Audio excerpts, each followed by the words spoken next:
What's up mga idol? Good morning kaninyong tanan mga boss idol. So karon another successful delivery na punta diri no sa atong gideliveran sa una sa Balamban. So nibalik pag-order si sir. Shout out kanimo Sir Glindo no. Diya sa gawas amping kanon na sir. So mano nimong tangkal sir, duha ka 5 door straight. So same design gyapon no sa mga ginabuhat nato. Nasa ligis ko nga bracing and loganan. So mano siya ang ato deliver karon. Nasa laganan sa gawas, same design, bracing, ligis ko nga para mas liko ng tangkal no. Dili siya basta-basta mo daon. Dito na gyapon si ato.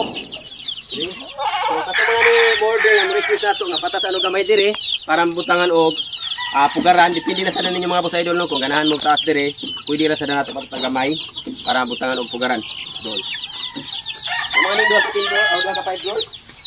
So dire sa sahog ato lagi nang estimate nga mahog ang iti sa manok para dili madaot ang tiil sa manok. Atong division marine plywood para mas dugay.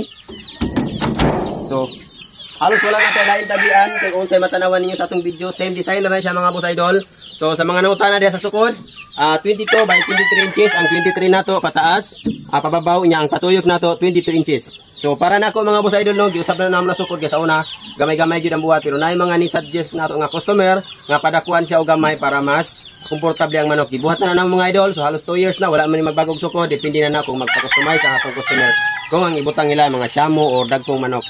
So, mga no, parustanan, gitabian na nato dire, makitaan man niyo sa lain natong video.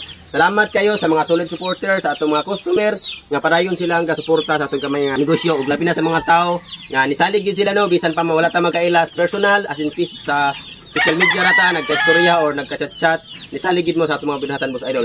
Daghang salamat, ug amping mo kanunay, kanyong trabaho diya sa gawas, at God bless you all, bye-bye.